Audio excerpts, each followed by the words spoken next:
Hey, this is Steve from Valor Replicas on a Saturday night.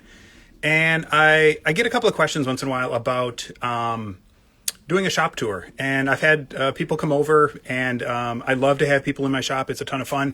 But I thought doing a video would be kind of cool. So I actually just spent the day in my shop doing a bunch of work, putting in new light fixtures. And so I've been cleaning up for the last couple of hours, and my shop has probably never been this clean for a long time. So I thought it would be a cool time to give you a tour. So I want to walk you through my shop and show you a little bit about where I work and a little bit of my working philosophy. I want to turn the camera around. There we go. Before we go in the shop, I do keep a couple of tools out here just because outside of the main door, just because I want to keep them clean, including my this is my mom's sewing machine from when I was a kid, and this is like one of my favorite power tools.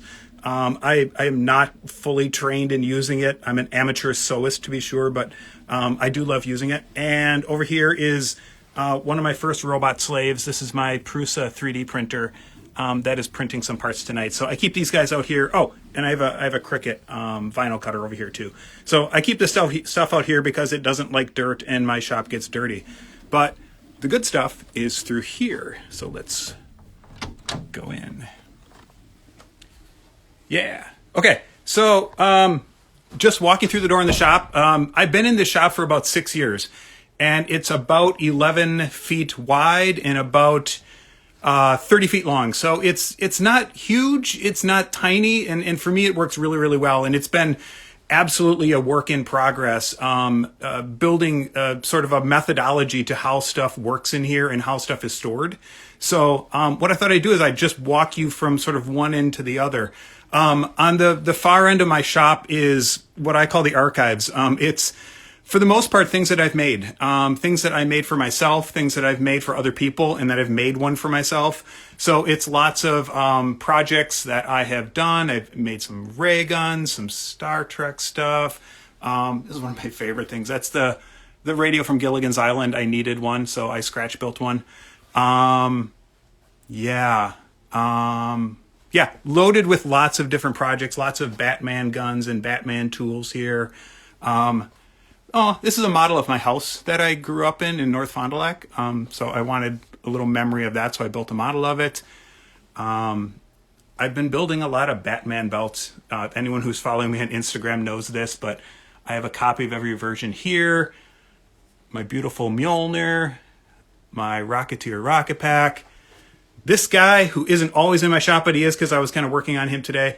So it's about, a third or a quarter of my shop that's kind of devoted to kind of displaying the things that I make. And having shop space devoted to that was really important to me as I set the shop up. I wanted to have a line of sight to the things that I make and things that bring me joy as I'm making more things. So as you walk further into the shop, along this wall is kind of like one of my main benches and my tool wall. Like a lot of men who have pegboard walls, I've had pegboard walls, as long as I've had a shop, and they were always a shit show. And they were always just like tools kind of organized in ways that didn't make a lot of sense. And like, if you've had pegboard, you go to pull something off and the peg falls out and it sucks, and I hated it. And a couple of years ago, I came up with two things. One, I kind of came up with a mounting methodology of building like physical wood tool holders. And I've seen other woodworkers do this with like a slat wall or a French cleat system. All my stuff just mounts straight into the pegboard, but this allows everything to stay put. I've got like cool like hooks for holding things. So it has made having a tool wall much more enjoyable. And the other thing that I did is like there's a methodology to where things are. So like as you move from left to right across this, you go from sort of like drawing and planning to attaching to cutting. So all of the tools are sort of in that order, kind of thinking through like the sort of the order of operations of most projects. So that has been awesome. I have a lot of like, little unique holders for things. I like to have everything that I use regularly out in arm's reach. So every drill bit that I regularly use is out. Here's the other thing.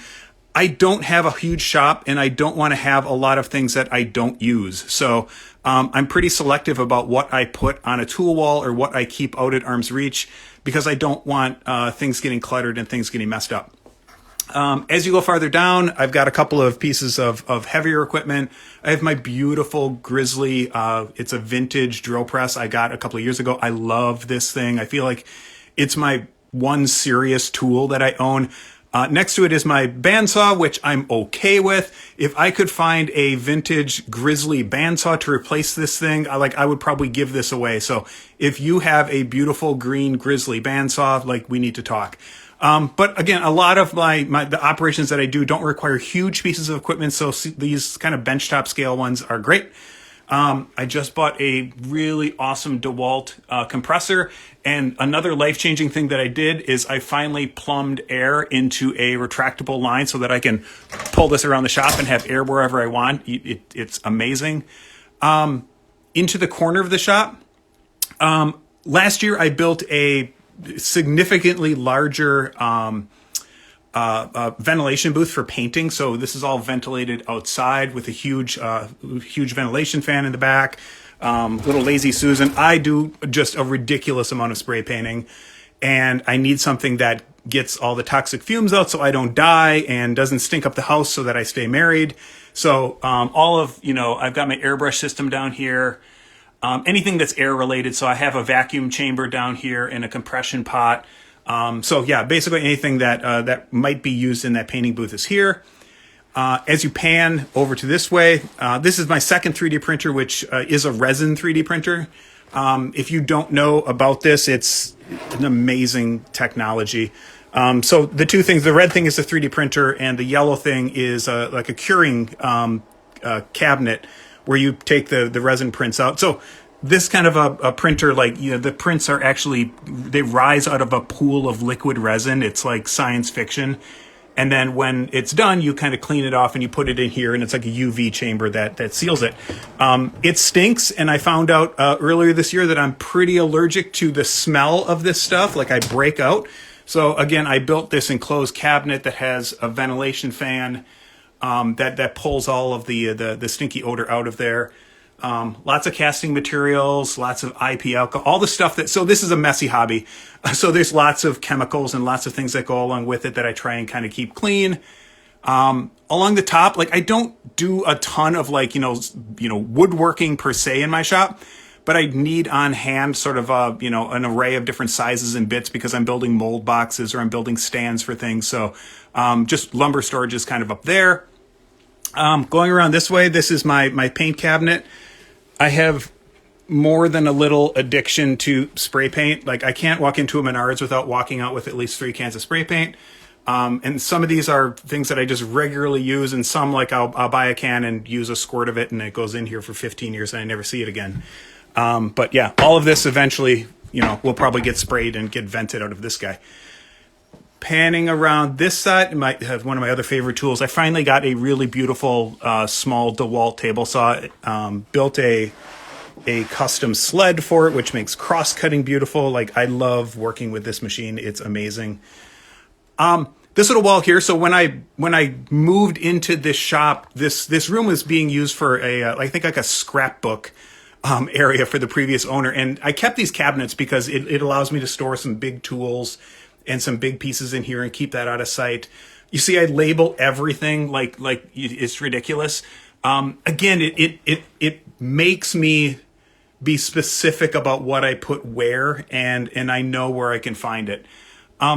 This whole wall system that you see along the top here is basically all parts and items, and it's a mix of really, really traditional screws of all different sizes and nuts and bolts to match.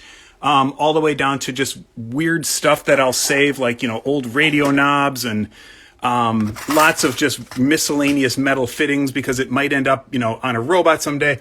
This is my favorite one. In case you're wondering, this is where the Infinity Stones now live. I'm keeping them safe. It's amazing. But again, even this system up here, these are $1.50 or less a piece at Fleet Farm or at Walmart. These little Yeah, these guys. It took me a long time to deal with like the chaos of all the different types of things that you have in a really like multidisciplinary shop. And these Sterilite containers are super cheap, and it allows me to quickly pull things out when I want to work with them, stow them back up there, and keep the shop clean really, really quickly. So they have been a lifesaver. Down at the end, I covered this in a video a couple of years ago, but I don't have a, I'm not plumbed for a sink, and I'm not plumbed for running water in here.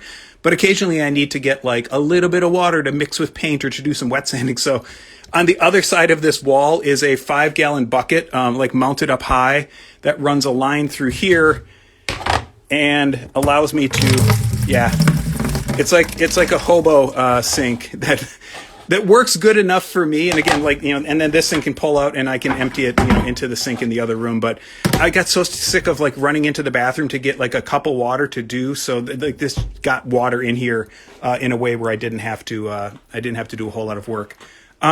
This main work island is a godsend. It's a 4x4 work island. And like, I basically build everything on this space.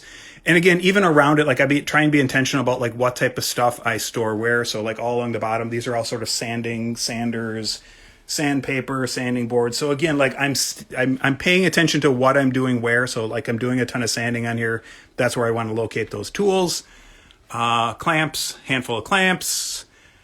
Kind of my electronics and soldering station. So all the different bits and bobs that I need as I'm building electronics.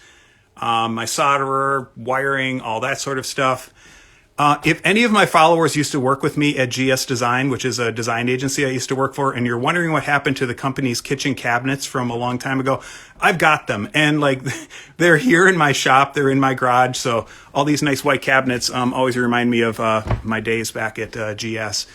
And then finally along this wall, I've got another cabinet. So again, this is mostly for like, packing and shipping, for running pieces out of here for my business. Yeah, here, glorious shot of my rocket pack.